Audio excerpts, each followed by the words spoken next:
పశ్చిమ తీర ప్రాంతంలో యుద్ధగాలులు భీకరంగా వీస్తున్నాయి. 1967 యుద్ధం తర్వాత సైనిక నియంత్రణలో ఉన్న వెస్ట్ బ్యాంక్ భూభాగంపై ఇజ్రాయెల్ కేబినెట్ తీసుకున్న తాజా నిర్ణయం అంతర్జాతీయంగా చర్చకు దారితీసింది. వెస్ట్ బ్యాంక్ లో భూములను ప్రభుత్వ రికార్డుల్లో నమోదు చేసే ప్రక్రియను ప్రారంభించేందుకు ఇజ్రాయెల్ కేబినెట్ అనుమతి ఇచ్చింది. బయటకు చూస్తే ఇది కేవలం పరిపాలనా చర్యలా కనిపించవచ్చు. కానీ విమర్శకుల అభిప్రాయం ప్రకారం ఈ నమోదు ప్రక్రియ ద్వారా ఆ ప్రాంతంపై ఇజ్రాయెల్ పూర్తి హక్కు ప్రకటించడానికి పునాది వేసే అవకాశాలు కనిపిస్తున్నాయి. అంటే ఇది భవిష్యత్తులో వెస్ట్ బ్యాంక్ ను అధికారికంగా ఇజ్రాయెల్లో కలుపుకునే దిశగా కనిపిస్తోంది. 30 లక్షలకు పైగా పాలస్తీనియన్లు నివసిస్తున్న ఈ ప్రాంతంలో ఇప్పటికే 7 లక్షలకు పైగా ఇజ్రాయేలీ సెటిలర్లు స్థిరపడ్డారు. ఈ సంఖ్యను మరింత పెంచేందుకు ఇజ్రాయెల్ వేగంగా అడుగులు వేస్తోందని సమాచారం.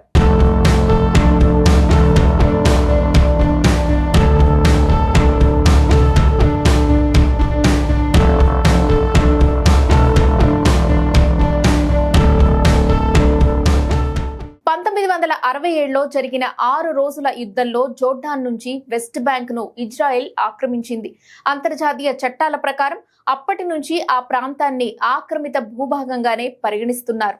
అయినా కూడా అక్కడ దశాబ్దాలుగా ఇజ్రాయేలీ నివాసాల నిర్మాణం కొనసాగుతూనే ఉంది. ప్రస్తుతం వెస్ట్ బ్యాంక్, ఈస్ట్ జెరూసలేం కలిపి సుమారు 250కు పైగా సెటిల్మెంట్లు, అవుట్ పోస్టులు ఉన్నాయి. ఐక్యరాజ్య సమితి గణాంకాల ప్రకారం 2023 చివరి నాటికి సుమారు 7 లక్షల వరకు ఇజ్రాయేలీ సెటిలర్లు ఆ ప్రాంతంలో నివసిస్తున్నారు. ఇజ్రాయెల్ తాజా నిర్ణయం ప్రకారం భూముల అధికారిక నమోదు కూడా నెతన్యాహు నియంత్రణలోనే జరుగుతోంది. ఇప్పటి వరకు వెస్ట్ బ్యాంక్ లో భూస్వామ్య రికార్డులు పెద్ద భాగం ఓటోమన్, బ్రిటిష్ మాండేట్ కాలంలో లేదా జోర్డాన్ పరిపాలన కాలం నాటి పాత రికార్డులపైనే ఆధారపడి ఉంది. ఇప్పుడు ఈ కొత్త నమోదు ప్రక్రియ ద్వారా ఎవరి భూమి ఎవరిదో ఇజ్రాయెల్ వ్యవస్థే నిర్ణయించే అవకాశం ఉంటుంది. అయితే విశ్లేషకుల అభిప్రాయం ప్రకారం దీనివల్ల పాలస్తీనియన్లు సంప్రదాయంగా సాగు చేస్తున్న భూములను కోల్పోయే ప్రమాదం పెరుగుతుంది. ఇటు ఇజ్రాయెల్ ఆర్థిక మంత్రి బెజలెల్ స్మోత్రిచ్ ఈ నిర్ణయాన్ని సెటిల్మెంట్ విప్లవానికి మరో ముందడుగుగా అభివర్ణించారు. రక్షణ మంత్రి ఇజ్రాయెల్ కాట్జ్ దీన్ని భద్రతా అవసరంగా సమర్థించారు. కానీ పాలస్తీనా అధ్యక్ష కార్యాలయం దీన్ని కబ్జాగా ఆరోపిస్తోంది. ఇక సెటిల్మెంట్ పర్యవేక్షణ సంస్థ పీస్ నౌ అంచనా ప్రకారం ఈ చర్యతో వెస్ట్ బ్యాంక్ భూభాగంలో సగం వరకు ప్రాంతాలు పాలస్తీనియన్ల నియంత్రణ నుంచి జారిపడే అవకాశం ఉంది. ఇటు 4వ జెనీవా కన్వెన్షన్ ప్రకారం ఆక్రమిత భూభాగంలో ఆ ప్రాంతాన్ని నియంత్రిస్తున్న దేశం తన పౌరులను అక్కడికి మార్చి నివాసాలు ఏర్పాటు చేయకూడదు. అయినప్పటికీ వాస్తవ పరిస్థితుల్లో మాత్రం సెటిల్మెంట్ల నిర్మాణం ఆగలేదు. సంఖ్య మాత్రం పెరుగుతూనే ఉంది. మరోవైపు అమెరికా అధికారికంగా వెస్ట్ బ్యాంక్ అనెక్సేషన్ ను వ్యతిరేకమని తెలిపినా సెటిల్మెంట్ విస్తరణను అడ్డుకునే కఠిన చర్యలు తీసుకోలేదు. ఇదే అంశం అరబ్ దేశాలతో పాటు యూరప్ దేశాల్లో ఆందోళనకు కారణమైంది. ఎందుకంటే వెస్ట్ బ్యాంక్ అనేది భవిష్యత్ పాలస్తీనా స్వతంత్ర రాష్ట్రానికి కీలక భూభాగం. 2 దేశాల పరిష్కారానికి అది కేంద్ర బిందువు కూడా.